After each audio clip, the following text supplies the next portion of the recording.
Hello everyone and welcome again to Whisky Wednesday. This week we're looking at Glenmorangie 18. This whisky is probably one of the finest and best value 18-year-olds still kicking around in the world of whisky. For a long time of its life, for the first 15 years, it's matured in first fill bourbon casks, then it's transferred out. A third of it goes towards Oloroso sherry, and the other 2/3 is matured for the last part of the 18 years in second fill oak casks, bourbon oak casks. So they bring all that together at the end. It's vatted, it's wonderful. We're going to talk you through it, how its all wonderful flavours kind of culminate together. So yeah, enough of the talking. We'll get on with tasting it. Or smelling, maybe I should say.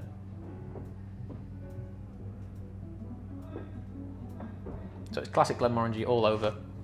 It's white chocolate, it's pineapple, it's almonds, kind of wonderful sweet dessert flavours.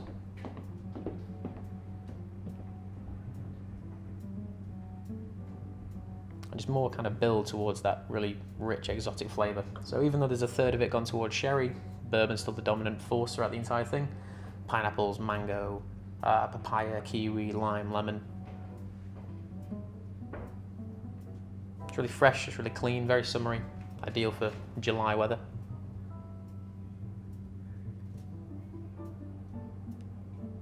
Lovely. Let's have a little taste.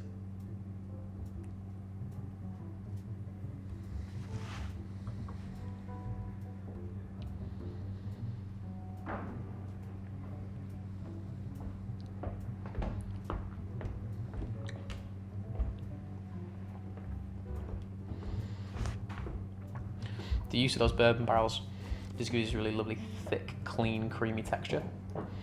Slight elements of more kind of bitter, savoury flavours come through, so it's a bit more nutty. There's less fruit, but like a texture of kind of creamy white chocolate, kind of almonds and hazelnuts and Brazil nuts all running through it. Let's have another go.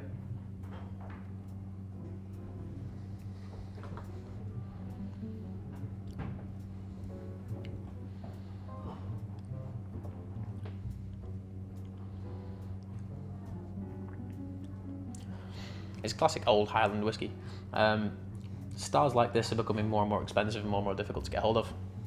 This is called the extremely rare, so there's not a lot of it kicking around. I'm not sure how many bottles they make per batch or per year. There's obviously not a lot to give it that name. But at 18 years old, it's just truly divine. Development from really clean, fruity flavours on the nose, creamy textures on the palate, and then slightly bitter, nutty textures towards the end. Wonderful. In the UK, it's still under 100 quid. Which is getting something that's more difficult to say for 18-year-olds these days. There's only itself, Glenfiddich, Glendronach, which we reviewed a couple of weeks ago. But yeah, truly, truly outstanding whiskey. One of my personal favourite 18-year-olds. Altogether, in terms of scoring the thing, the flavour profile is wonderful. It gives you a nice contrast from light to heavy, with a little bit of bitter as well.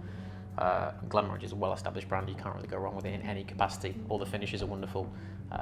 Just truly, truly great whiskey. So I think altogether for that one, we're going to give that a nice round 8 out of 10. I don't think there's anything wrong with it. I can't score it on any negative value whatsoever. It's clean, it's fresh, it does what you want an 18-year-old whiskey to do, and you can't really go wrong with it. So there we go. Glenmorangie 18, good old Whisky Wednesday score of 8 out of 10. I'm Phil, this is the Whisky Jar, and we will hopefully see you all next week. Cheers.